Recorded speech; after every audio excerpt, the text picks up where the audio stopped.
আমার সমস্ত বন্ধুরা কেমন আছো? আশা করছি ভালো আছো। তো অরণ্য সুন্দরী চ্যানেলে আবার একটা নতুন ভিডিও নিয়ে চলে এসেছি। আশা করছি ভিডিওটা তোমাদের ভালো লাগবে। আর বন্ধুরা, কালকে খুব ব্যস্ত ছিলাম, সেই জন্য তোমাদের সাথে ভিডিও শেয়ার করতে পারিনি। আশা করি আজকের ব্লগটা তোমাদের খুব ভালো লাগবে, তাই ভিডিওটা স্কিপ না করে পুরো ভিডিওটা দেখার চেষ্টা করবে। আর আমার পাশে কিন্তু থেকো। তো বড়দের জানাই প্রণাম, আর ছোটদের জন্য রইল অনেক ভালোবাসা। তো দেখো বন্ধুরা, কদিন ধরেই তো খুব বৃষ্টি চলছিল, আর সব জায়গাতেই হচ্ছিল, জানি না কোথায় কতটা হয়েছে। তো জানো তো বন্ধুরা, আমাদের এখানে না প্রচণ্ড বৃষ্টি হয়েছে। 4 দিন ধরে যে এত বৃষ্টি হয়েছে, প্রায় কয়েক বছর পর এরকমভাবে বন্যা হয়েছে। তো দেখো বন্ধুরা, এই বাঁধটা তো আমি তোমাদের সাথে আগে অনেকবারই শেয়ার করেছিলাম, মনে হয় আগে দুবার শেয়ার করেছি। তো তখন এতটা বন্যা হয়নি। তো এবারের বৃষ্টিতে এতটাই বন্যা হয়েছে যে এই রাস্তার ওপরেও জল উঠে গিয়েছিল। আর এই যে দেখছো না, বাঁধটার এই যে জায়গাগুলো যেটা পুরো সমুদ্রের মতো হয়ে গেছে, এখানটাতে জমি ছিল, কিছু গর্ত ছিল, মানে চারিপাশটা কি ভয়ঙ্কর রূপ ধারণ করেছে। আর এদিকটা দেখো বন্ধুরা, কিছুদিন আগেই তোমাদের সাথে শেয়ার করেছিলাম যে এখানে চাষের জমির আছে, আর এখানে জমির কাজও চলছিল। তো দেখো বন্ধুরা, এত জল হয়েছিল যে কয়েকদিন ভিজে থেকে মনে হয় গাছগুলো মরে গিয়েছে। আর প্রবল স্রোতে চলেছে নদীর গতিবেগ, মানে নদী বলাই যায়। মানে বাঁধ হলেও এটা এখন যে পর্যায়ে দাঁড়িয়েছে, মানে নদীর ওপরে হয়ে গেছে। আর দেখো কতটা এরিয়া জুড়ে রয়েছে। আর সব থেকে বেশি ব্যাপার হচ্ছে, তোমাদের সাথে এটা শেয়ার করতে চাই, কি বলতো, এই যে জলটা রয়েছে না, এই যে বন্যাটা হয়েছে, এটা শুধু এই জায়গাটাতে হয়নি। এই যে রাস্তাটা দেখতে পাচ্ছ তোমরা, এই রাস্তার ওপর হয়ে যাচ্ছিল, তারপর ওই জমিগুলোতেও ছিল। তো যখন বন্যাটা হয়েছিল আমি তো সেই মুহূর্তে আসতে পারিনি, তারও 3 দিন পরে আসছি। তাহলে বুঝতে পারছো বন্ধুরা যে কতটা বন্যাটার প্রবলতা ছিল। আর এই যে দেখছো, এই গাছগুলো সব ডুবেছিল, মানে কোনো গাছের মাথা দেখা যায়নি। এই রাস্তাটার ওপর হয়ে এতটাই জল যাচ্ছিল যে এই রাস্তার পরে যে গ্রামগুলো আছে তারাও খুব মানে ভয়ে ভয়ে ছিল যে যদি কোনোভাবে প্রচণ্ড বন্যা হয় হয়তো তাদেরও বিপদ হতে পারে। কারণ তারপর পেরোবার আর জায়গা নেই, মানে তারা যে সঠিকভাবে কোনো জায়গাতে সুরক্ষিত থাকবে সেরকম পেরোবার কোনো রাস্তা ছিল না। আর এই যে দেখো, আমি কেন সঠিক সময়ে বন্যার সময় আসতে পারি না বা তোমাদের শেয়ার করতে পারি না, এই ছেলের জন্য। ও শুধু এদিক ওদিক ছোটাছুটি করবে, আর এখন আমাকে যেতে বলছিল কোন দিকে।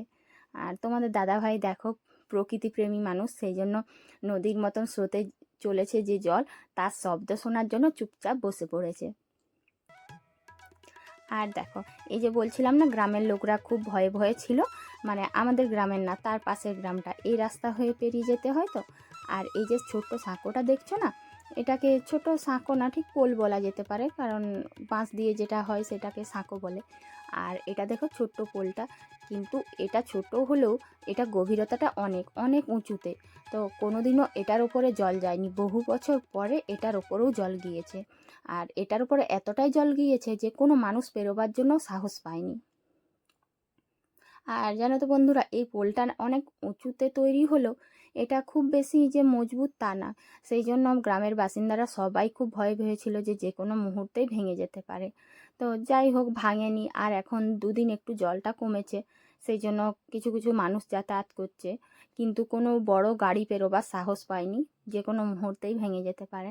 এই দেখো বন্ধুরা, যত মানে জমিগুলো সবগুলোই কোনো কিছু দেখা যাচ্ছে না, এখনো পর্যন্ত জল আর জল। আর ছেলের তো আনন্দের শেষ নেই। এটা হচ্ছে বাঁধের দিকটা, যে বাঁধটা তোমাদের সাথে শেয়ার করেছিলাম বন্ধুরা, সবাই স্নান করছিল সেই জায়গাটা। জলের গভীরতাটা দেখো, চারিদিকে শুধু আপন বেগে নিজের স্রোতেই জল বয়ে চলেছে। মানে বাঁধটা আমাদের পুরো ফুলে ফেঁপে উঠেছে। আর এই যে বাঁধের চাতালটা দেখছো না বন্ধুরা, সবাই স্নান করে। এই যে এই চাতালটা, এখানটাতে সবাই স্নান করে, এখানে দাঁড়িয়ে কত ভিডিও করেছি, তোমরা দেখেছো। তো এখন দেখো কি অবস্থা, মানে আমি 2 দিন পরে আসছি, কিন্তু ভাবো যখন বন্যাটা হয়েছিল 2 দিন আগে, তখন কতটা জল ছিল, মানে চারিদিকে শুধু সাদা আর সাদা দেখাচ্ছিল। আর এই যে তোমাদের দাদাভাই জলে নামবার জন্য একটু সাহস করে চলে গিয়েছে, আর তার সাথে এই যে মুরব্বি আমাদের প্রচণ্ড বদমাস, এই রকম দুষ্টুমির জন্য আসতে চায় না। তো যাই হোক, ছেলে চলে গিয়েছে, আর আমি এদিকে তো ভয়ে একেবারে মানে হাত পা শুকনো হয়ে যাচ্ছে। আর যা বকেছি আমি, মানে মাথা আমার পুরো খারাপ হয়ে গেছিলো। দেখো এতটা সাহস ভালো না, কিন্তু এই যে ছেলের বদমাইশিগুলো না প্রচণ্ড খারাপ লাগে, ও জল দেখলেই ঝাঁপিয়ে পড়বে। তারপর কি একটুকু জলে দাঁড়িয়েছিল, কিন্তু শেষ পর্যন্ত আর স্টেমিনাতে কুলোলো না। তারপরে তারা বাপ ছেলে দুজনে মিলেই চলে এলো।